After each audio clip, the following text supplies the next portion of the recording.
Welcome to the Secrets Women Keep podcast. I am your secret keeper and confidant, Lauren White. I'm a qualified counsellor and sexologist, madam of a secret society, author of Permission, and a witty, highly intuitive lounge room dancing introvert.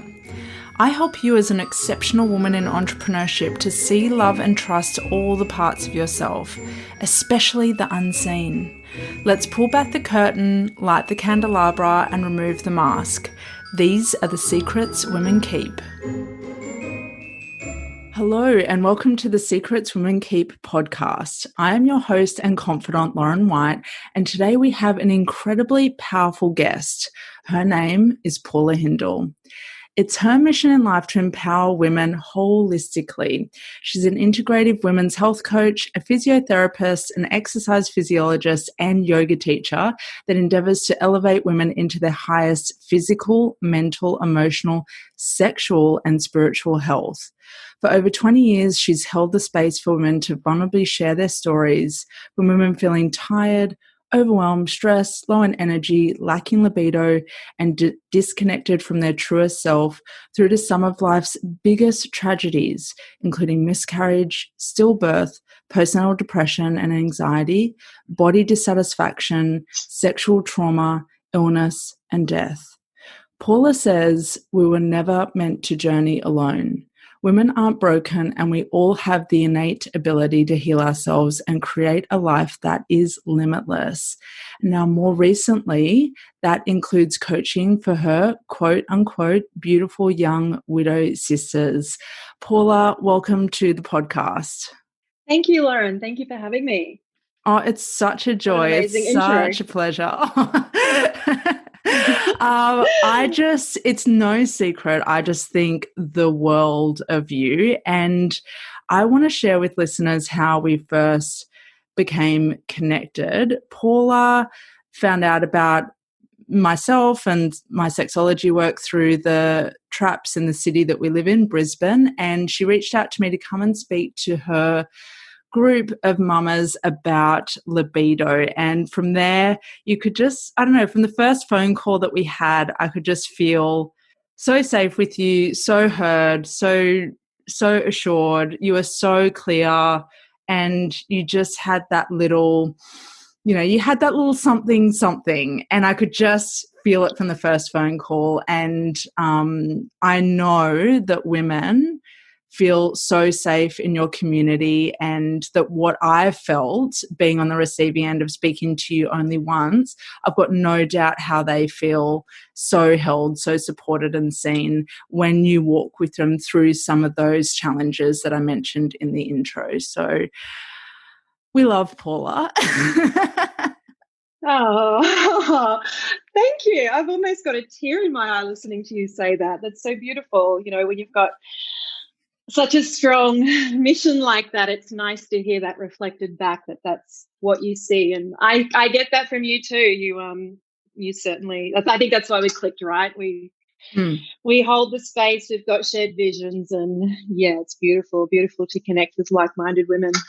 Totally. And we both had our eyes on what happens in the bedroom for women as well. Like, Paula is so candid with all of her clients about how important your libido is as a reflection of your health. And that's why it was so easy for us to work together and to collaborate together when we did do workshops, because we did have that shared vision, and we did feel that we do both have sexuality as one of our values. And that, I think, for the women, feeling that from both ends is exceptionally powerful, because you weren't just getting in a guest speaker saying, oh, and I'm going to delegate this topic to her, she can talk about it.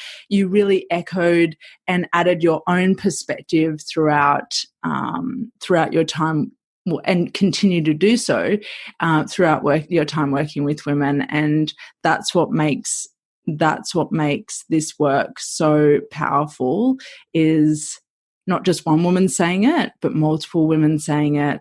And like you said, sharing that vision and that mission.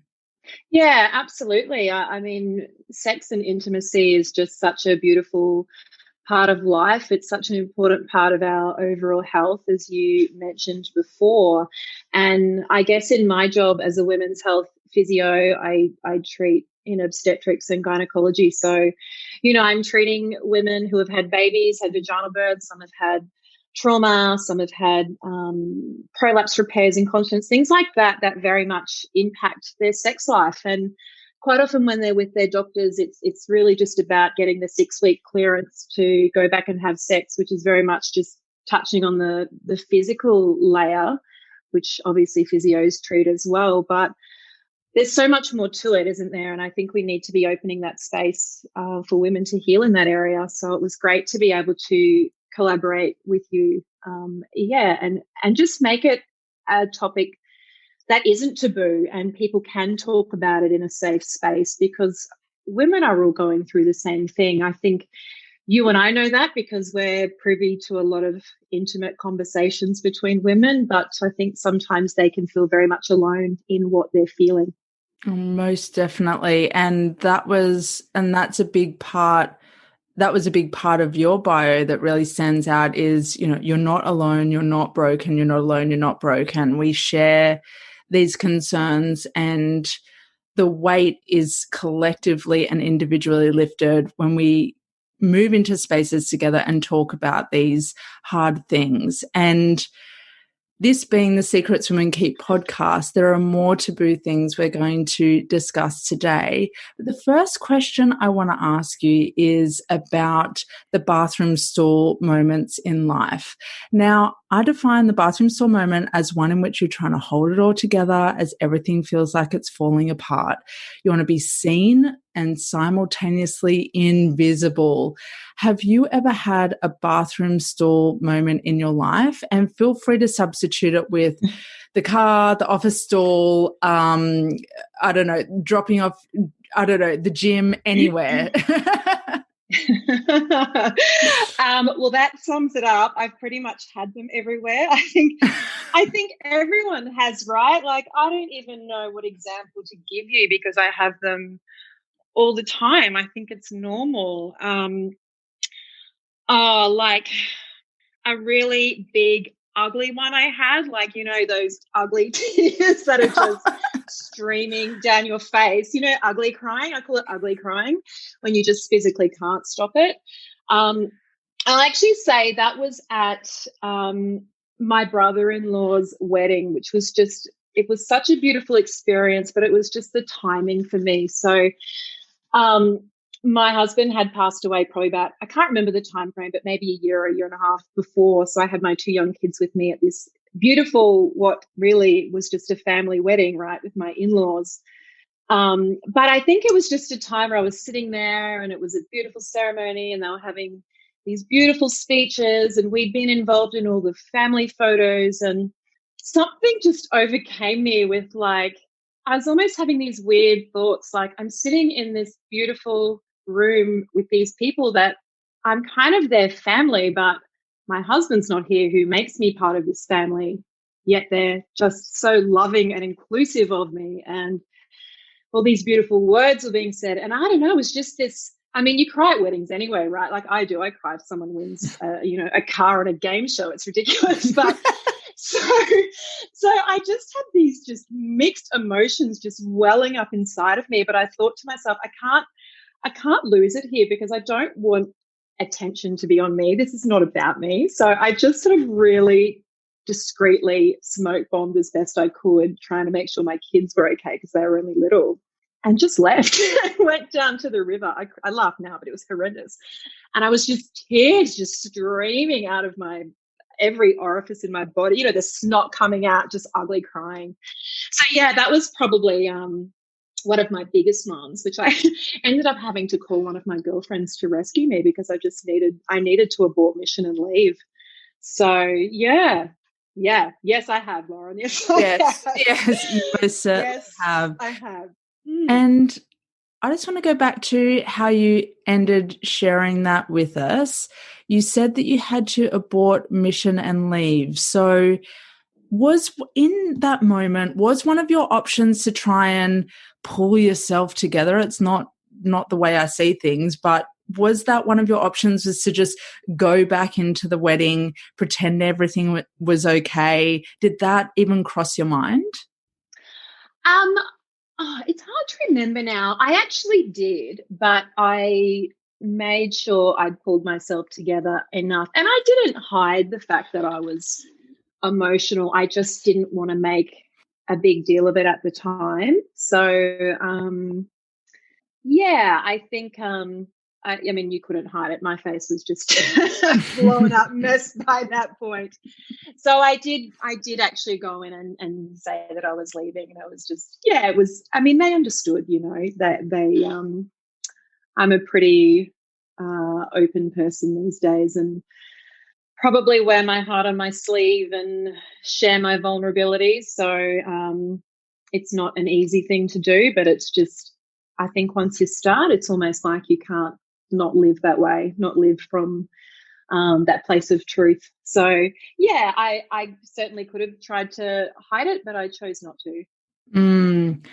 I love what you said about once you start to live that way, you can't go back to trying to hide your feelings. You can't go back to trying to wear the mask and conceal everything and swallow everything down. It really becomes, I'd be interested to hear whether this was your experience, but it's almost like it becomes a decision to be vulnerable, and you can't unlearn that decision. You can't unlearn that action and go back or revert back to the way that you used to do things. Is that your experience of being vulnerable and being in your truth?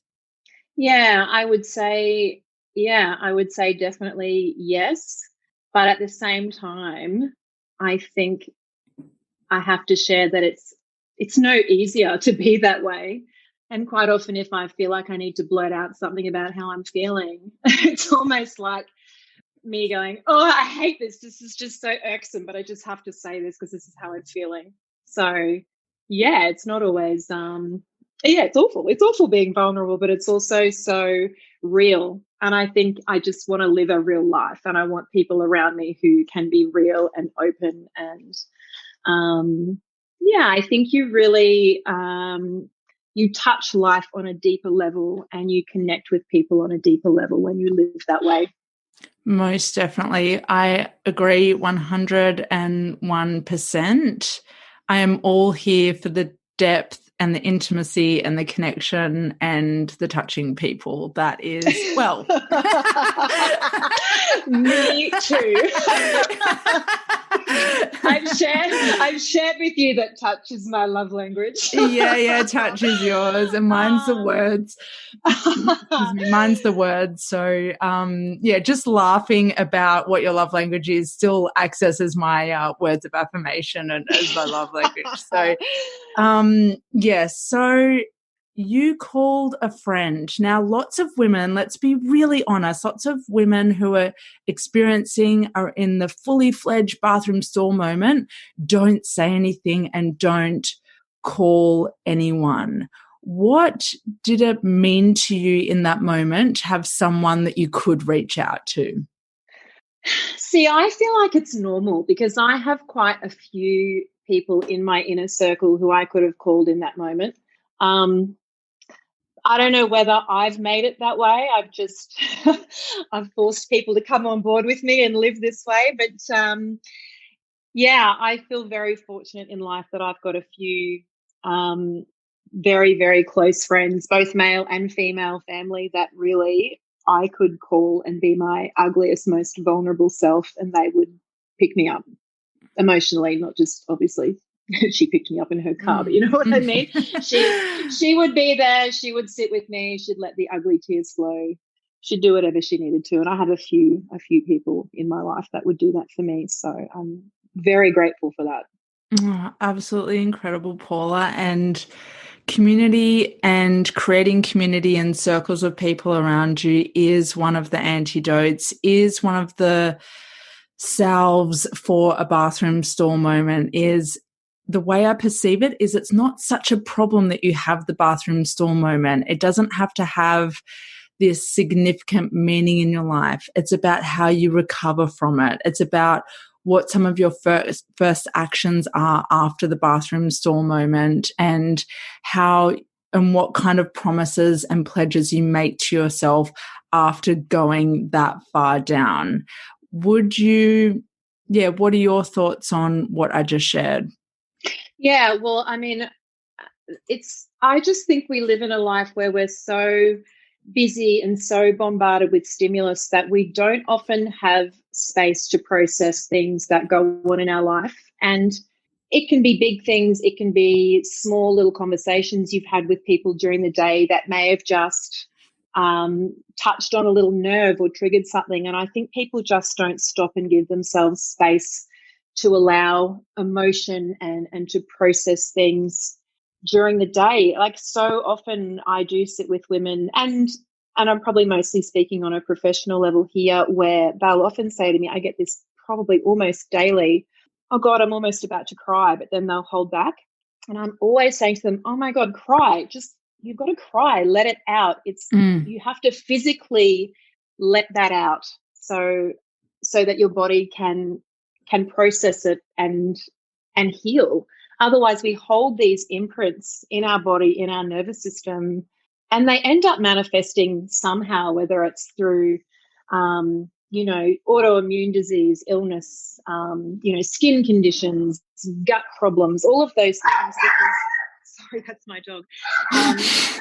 They're just not taking time to process things. So I think it's so important. It's so important for our health. So important for our health. And we know what it's like when you've had a big release and a big cry and someone's held that space for you. How do you feel after, right? You feel like, oh, that's better. Yeah. Yep. Totally. It's cathartic, it's cleansing, it's rejuvenating. It's going to give you the best facelift of your life after a cry. Yeah. When you've let the blood and the tears flow to your face to feel those feelings and release those deep-seated emotions, you're renewed in a way. It's not going to solve everything, but it will allow you to take that next step forward and to just feel like, okay, something's cleared from me, and now I can tackle the next step. Now I can take the next step. 101% agree. Absolutely. And it's completing a stress cycle, isn't it? And I often then take that next step if someone does have a release in front of me, to bring awareness to how they feel then in that moment, because quite often you can even visually see that their nervous system has calmed down. You can see it in them. It's incredible. So I just like to bring that awareness to people, that once they've had that release, they feel better. Yes. Yeah, we become so adjusted to living within the midst of a stress cycle that we can forget what it's like to actually complete the stress cycle and how good that feels and how much pleasure that can bring. Absolutely. Yeah. Now, not long after we first met and you invited me to speak to your group of mamas to talk about libido, I noticed you posted on Facebook about being a widow. And at the time, we'd spoken on the phone and I'd met you in person, but I actually had no idea that you had lost your husband. And I'll be really honest with you, I had up until that point, I had no connections to any people that identified as widows that weren't beyond the 70 plus age mark. Can you share with us your story of becoming a widow at such a young age? Yeah, I can. So, my husband was unwell with mental illness for quite some time, actually, and he ended up suiciding in 2013, so almost 8 years ago this year, in our family home. So I was 35 at the time and had a 2-year-old and a 4-year-old. So, yeah, widowed at 35. So young. That's so young. There were those first few days after your husband's death. Who do you remember being around you at that time? My family.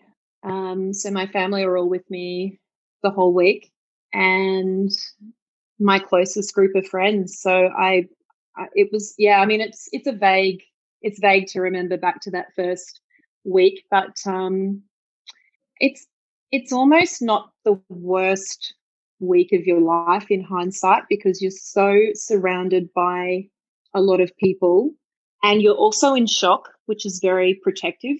So I think for me, I mean, of course it was hard. It was horrendously hard, but probably even after that week, it almost got harder then for a while, because for most people, life then goes on.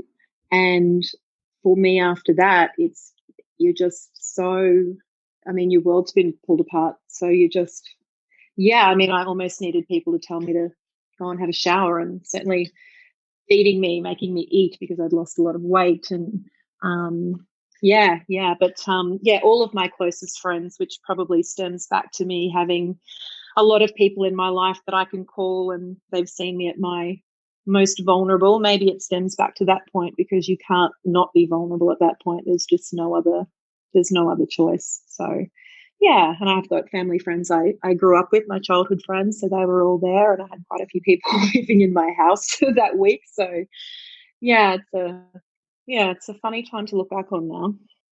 It's almost a surreal, almost like I'm telling a story about a different person.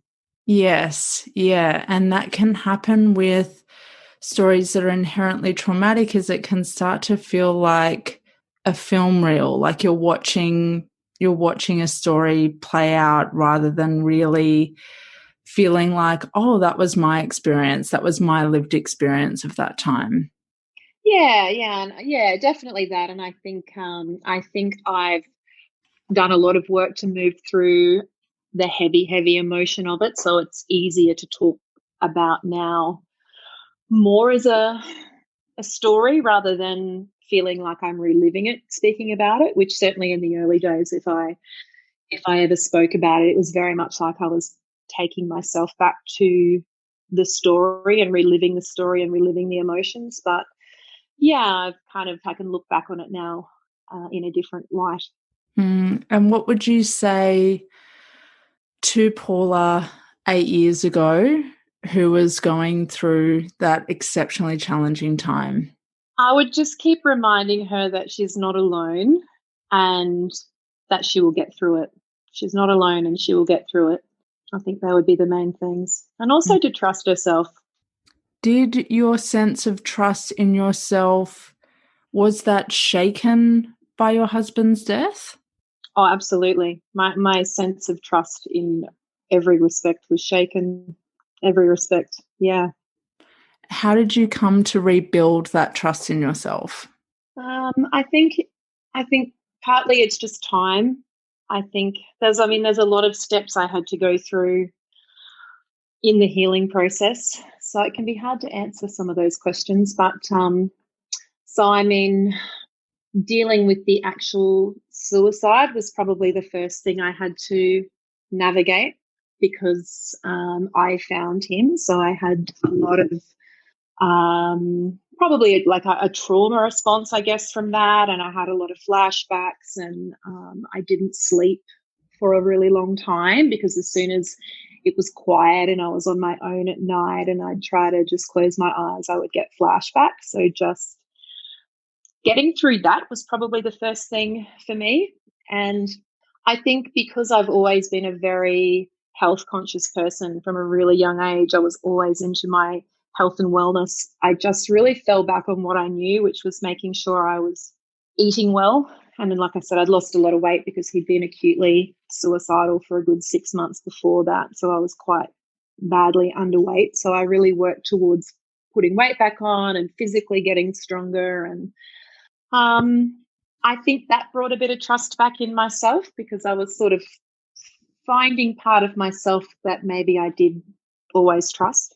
Yeah, and then on top of that, just obviously grieving the loss of my husband, trying to raise kids at the same time, because obviously they were 2 and 4, so you don't get much space to process when you've got a 2 and a 4-year-old, waking you up every morning, and you've got to feed them and change nappies and do all those things that you have to do with kids.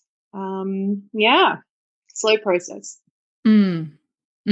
Slow process. And what I'm hearing from what you shared is your body was responding through the flashbacks and the not sleeping and going into a form of self-protection mode. And the way that you rebuilt that trust in yourself was going back to your body again, and what you knew and what had worked for you, feeling good within yourself in the years that led up to that. Yeah, for sure. And I think it's funny because when I think about it, there were glimpses in the early days of me trusting myself. Like, I knew after the funeral, which was after the first week, I just knew within myself I needed to get away from everyone. I had people from interstate. It was a big funeral, lots of people around, just hundreds of messages on my phone every day. And I actually just jumped online and booked a place at the beach and just fled. I just left. I needed to be away. And I think that was trusting myself and listening to myself. But then you have a lot of people around you sort of suggesting and telling you what you should do. And it's hard when you're in that, you're in shock, you're grieving. There's so many things. You're just so cloudy. You're not sleeping. It's hard to trust yourself in that point. So you sort of look to other people's brains to help support you. So yeah, it's a very confusing time. And it's almost, just listening to you, it was almost like there's this tipping point where you needed people around you and you needed them to remind you to eat and to shower and what the basics were. But then there came a point where you actually needed to just do something for yourself, by yourself, in order to facilitate your own recovery, to meet your own needs and to help you self-soothe through your grief. Yeah, absolutely. And, there were times where I probably almost had to fight to do things the way I wanted to, and to feel the way I was feeling, and to respond and act the way I was acting, because other people were expecting me to do different things, or had needs that I wasn't able to meet for them. So I was at some stages fighting for myself to be able to heal the way I knew I needed to heal, which made it harder. Like, it was doubly hard then, because you're just in this completely depleted state. Like, I've never been that depleted in my life, in every aspect, like physically, emotionally, mentally, sexually, spiritually, everything completely depleted. I just had nothing. And then to be able to want to do things a certain way and have to fight at that point, you just have nothing left. So it's really hard. It's really hard. Yeah. What did you learn about yourself through that fighting to have your own needs met? I learned that I am a very strong person. And the more I continue through life now and look back, particularly in the last probably 18 months, I am very choosy who I ask for advice for. I have definitely got mentors and coaches in my corner, and I tend to, when I have a problem now or something, I'll go and sit on my own first, because I deeply believe that we all know what we need and we all know the answer. And I think it can get very clouded sometimes if you go and talk to too many people and you start to listen to other people rather than really looking deep within yourself to know what you need. I wish I knew that at a younger age, but again, it just comes with life experience, right? So it's something I certainly try to, I do it within my health coaching now. I really try to bring that out in other people and teach them how to find that quiet space to work out what they need, because I really do think we know what we need. Yeah, we do. We really do.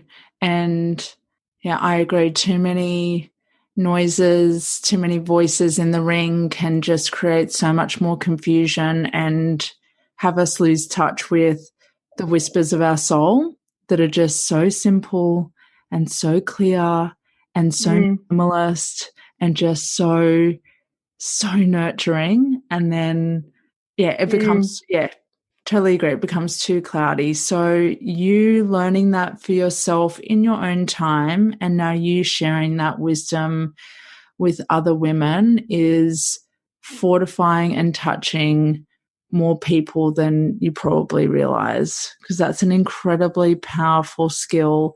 If we can master that, then everything else can just fall into place. Yeah, I think so. Yeah.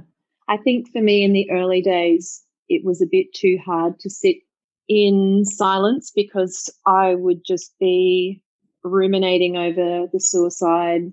You know, could I have done anything different? Last conversations, images, all of those things. So sitting in silence was just a bit too painful for me at the time. So I had to really go through the process with professionals to navigate all of that and process all of that before I could really learn to sit in silence again. Mm-hmm. Yeah. So that was an interesting experience. And the emphasis there is on your own time. Yeah, for sure. Yeah. And I mean, speaking to other widows or people that have been through loss, it's something that a lot of people struggle with, that there isn't a time frame for grieving. It's very much an up and down thing. It's not linear. So that can be a hard thing for other people to understand if they've not been through loss and grief of someone very close to them. Mm.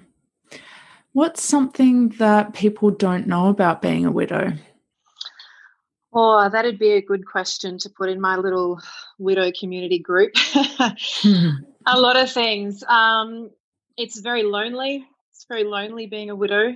I think the big thing that people really don't understand is you can surround yourself with people and do things during the day to fill that void and bring joy into your life. But when you're a widow, at the end of the day, you're going home and that person that was supposed to be with you forever is not there. And you don't have someone to be with you through the night and hold you while you're grieving like you would if you had your husband or a partner and someone else in your life had died. So the hardest part is definitely the nights. Especially when you're not only lonely in terms of not having that special person, but you're also carrying the grief of your kids, which is so heavy. It's scary because you've never done it before. So you're trying to learn how to navigate grief for kids. I think that would probably be the main thing. You know, it's lonely in that you can even be in group situations and you can look around and see all of your other friends with their partners there and you're the one without their partner. So that can be hard. And listening to their plans of going on holidays at Christmas and you don't have that person to plan life with, and the life you did have planned has just gone. It's just vanished overnight. So yeah, that's very hard in the early days to navigate all of that until you can get to a point where you're comfortable that you're rebuilding a life that's just for you and the kids. And that's hard, you know. Even now I've definitely got my visions of my future, but I certainly wish there was someone else that I was navigating my future with and raising my kids with, but it's just something that I don't have. So yeah, that's hard. Yeah, I feel that. Now, something that you do every year is you take your children away, and forgive me because I've forgotten the name of what you call it, but it's like a celebrating life getaway. Is that? Celebrate Life Day. Yeah.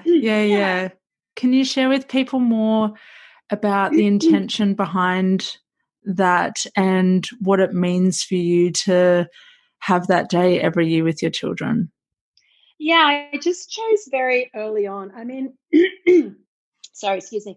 I actually have a very, very strong memory of waking up the day after it happened and just deciding that this event was not going to ruin my life or define my life, and that I was going to have an amazing life with my kids.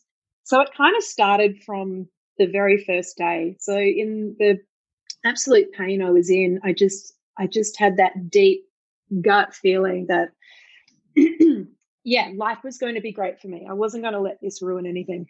So when it was coming up to the anniversary, I just decided that what we need to be doing is celebrating life. So not only the life of my kid's dad, I mean, partly for me, it's celebrating his life, particularly for the kids, because they were so young and didn't get to know him very well.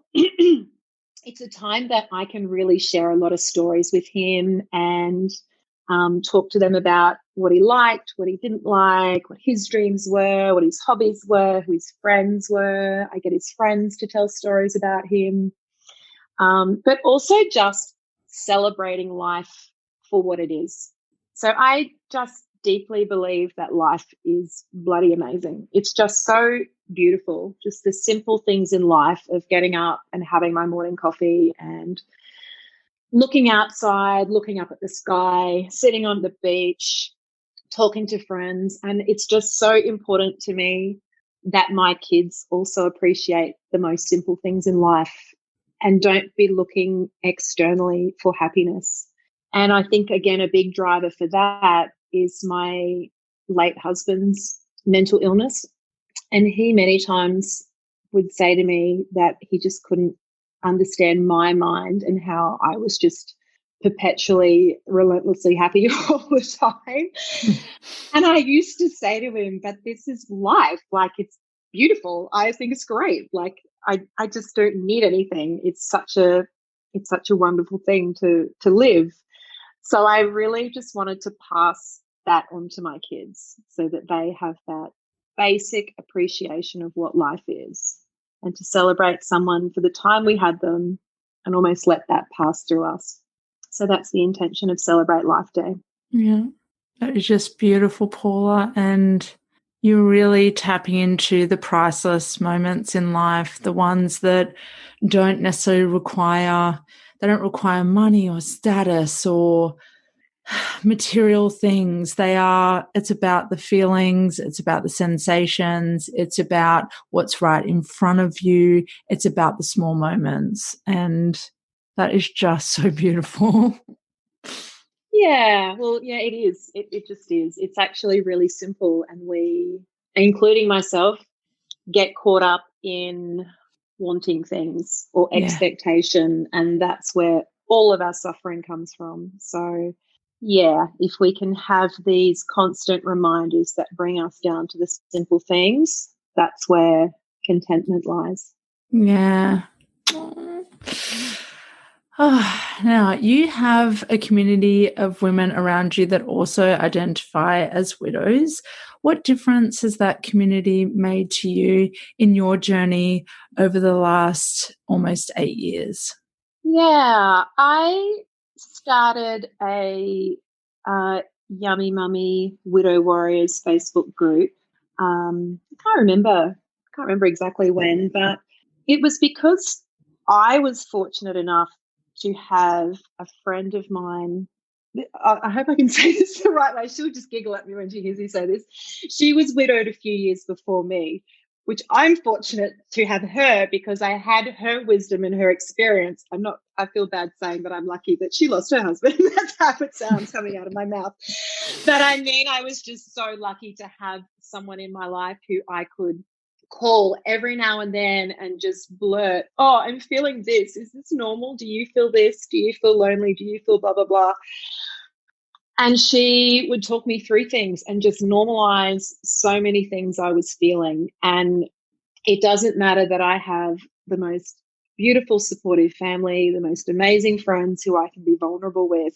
She understood me on a different level, and it's purely because of shared experience. And it just then made me realize that there must be other people that don't have that. They don't have this friend that I have, my beautiful, wise friend. So I I actually then found out that there were two other mums at my kids' primary school who were widowed, and I was introduced to another beautiful friend of mine now when her husband suicided. So none of us knew each other really very well at all, but I just pulled us all together into a Facebook group, and I'm not even sure how many of us there are now, but it's just this platform where if one of us is having a tough time, or maybe not a tough time, maybe we're going to write about a small win or something, we've got somewhere that we can write about it, knowing that we're all women with the shared experience. We're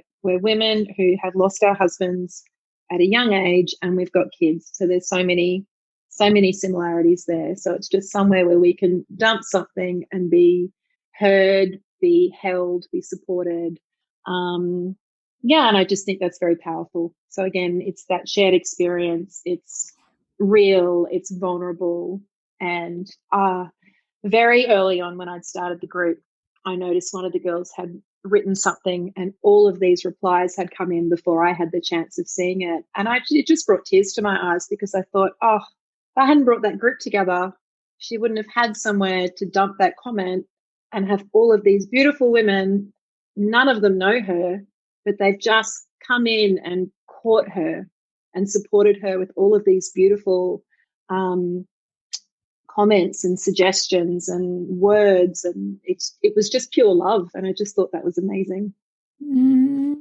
That's so touching, how powerful it is for women to support other women in the times in life, in the bathroom stall moments, when really, if we didn't have that community, like you said, if it wasn't there, what would have happened to her? What would have happened?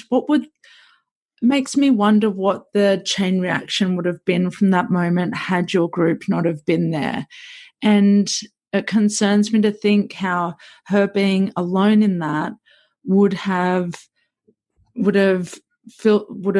moved into the next thing, the next thing, the next thing, and had a real domino effect in regards to her mental health and her spiritual health. And yeah, it's incredibly powerful having someone or people there when you're in one of those moments in life. Yeah, absolutely. Absolutely. And I think that's what life is about. It's about supporting each other and loving each other. Yeah. Yeah. You've worked with a lot of women, particularly women who identify as mothers. What's one secret that connects all of these women together? I'm not sure if I'm answering this as one secret, but I think it's just, again, the shared experience of mum life, and that we've created a group where, again, someone can walk in, and this happens all the time, and just go, oh, my baby is just an asshole. And it's totally okay to say that, because we know that they don't think their baby's an asshole. They're just, how can a baby be an asshole? But we've all said it. We've all thought it. But to be able to verbally say that to a group of women, and they're not going to turn around and judge you, but what they're going to do is take your baby off your hands and let you go and train at the gym, or, just give you that space. So I think again, and this doesn't always work with groups of mothers, unfortunately. They're not always helpful groups, but certainly the group I've got at the gym I train out of at Perform 360, they're just such beautiful, open, real women who can, some of them might have devastating depression, and they will just completely share how they're feeling. And it's in the most incredible way, because they might come in and blurt out how they're feeling, but not in a way that brings the whole group down. It's in a way where they're almost saying, not great today. Can everyone pick me up a bit? And everyone just rallies and continues on with what we're doing. So it's beautiful. So I think the secret to those women is that we all know that sometimes life's just shit and hard, but we've got each other. Yeah. And that's okay. Yeah. Yeah, your dog agrees. No faking. Oh, my dog. My dog's like, yeah. Sometimes I don't get a pig ear, but that's okay. Now, Paula, today we've talked a lot about what women conceal and why. What are 3 things that you want women struggling with being their fullest selves to know? Oh, again, it's just those things I am constantly telling women, that you are enough, you are worthy, and you aren't broken.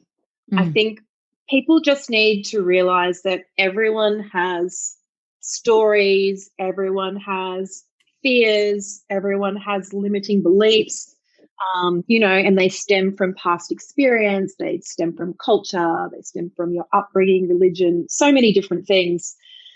But everyone has something, so there's no need to hide it. Like I almost find, and it's a fascinating kind of experiment, that I find sometimes women are so much more open with me when they know more about the fact that I've had some dark times. If I walk into a group to speak and they don't know anything about me, there can almost be that palpable kind of, oh, who's this girl? Who's this fit girl walking into the room? But if it's, oh, there's that girl who was widowed and is raising 2 kids on her own, and suddenly I'm a different person and seen in a different light. So it's that typical story of people looking at others from the outside, thinking that they're seeing someone rather than actually getting to know who they are. Yeah. I think if we can all just drop all of that and lead life with an open heart and from a place of vulnerability, then we're meeting people as our truest self and we're meeting their truest self. Yeah. Yeah. That's just beautiful and powerful and deep. And it's a wound that I think we're in the process of mending, although it might take time. Just dropping that initial judgment of she's got this, or she must have her shit together, or she mustn't have any idea what it's like to be me, or to experience the loneliness or the darkness or the dirt that I've experienced, and just pausing and just saying, hey, there's a big chance that she has felt. Imagine if we looked at every woman we first encountered and just thought, you know what, we've probably got more in common than we do have different. Whatever I've felt, she's probably felt it too. Whatever I've experienced, she's probably experienced it too. And if she hasn't yet, then maybe she will. Imagine the way that judgment would drop and acceptance and inclusion would increase if we approached every first encounter that way instead. Even without hearing people's stories. Like there's still that, we're still in that dynamic of judgment, and then you hear the story and then you're converted. I wonder if we can do better than that and just go from the beginning, I'm not going to create any stories about who this woman is or what she has and hasn't done or what she has or hasn't got. And I'm just going to step into any interaction with her with an open mind, and how much that would change the quality of conversation and connection from the start. As opposed to the alternative. Yeah, that would be amazing. It would be amazing. It would be much more effortless. Yes. Yeah. Good Wouldn't word. it? Yeah. Yeah. Yeah. Good word. Well, Paula, we've come to the time in the podcast that I give you some quick shoot questions, and it's no secret, I can't wait to hear what your answers are to these. So first one, just respond. Oh God. Respond first. It's instinctual, it's intuitive. Just first thing that comes to your mind. Don't delay. We're gonna run through these quickly. What's your favorite? What's your favorite sensation? Favorite sensation? Oh, touch. Touch, right? I'm a touchy person.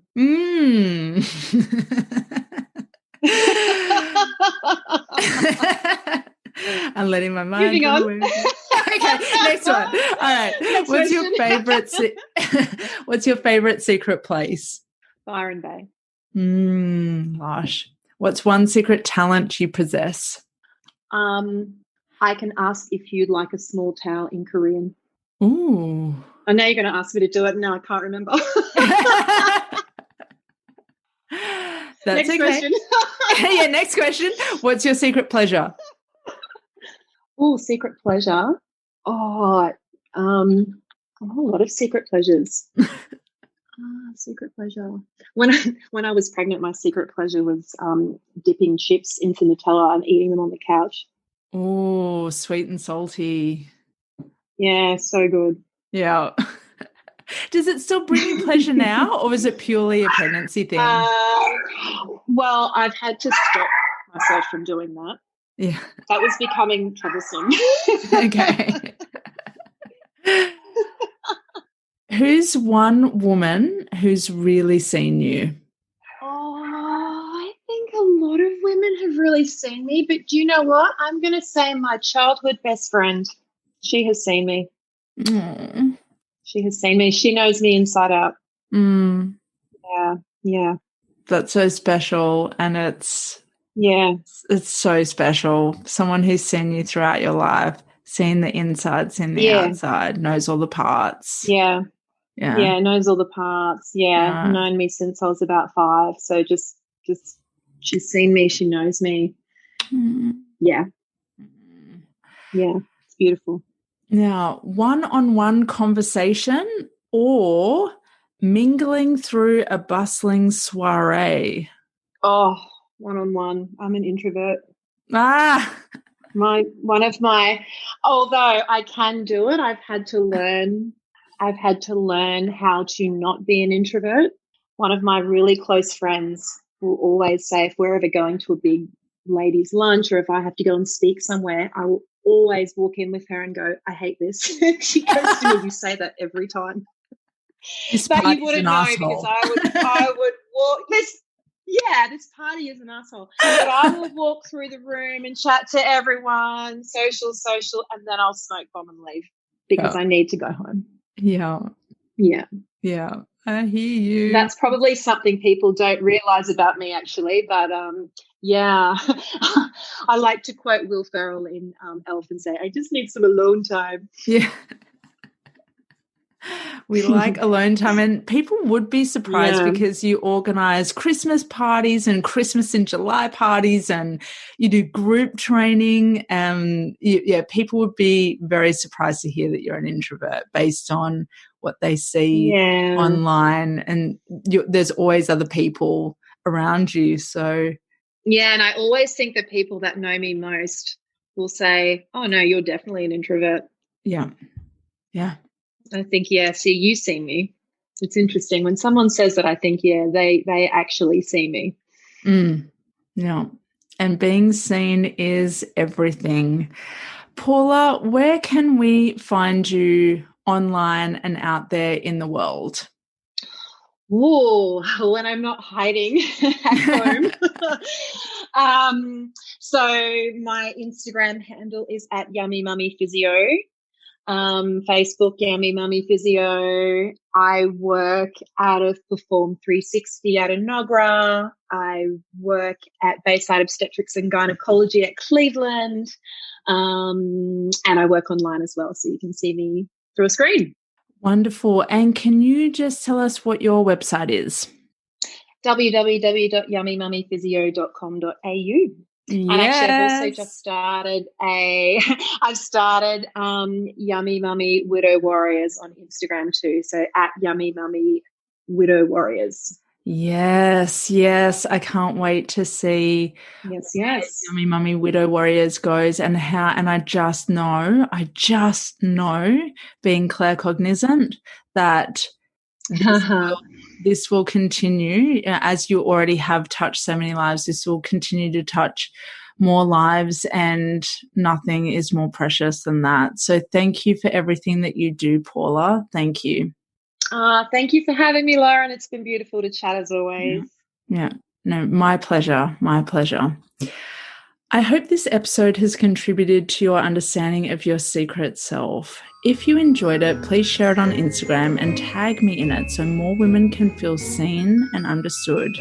And if you never want to miss an episode, then subscribe so you don't miss a whisper.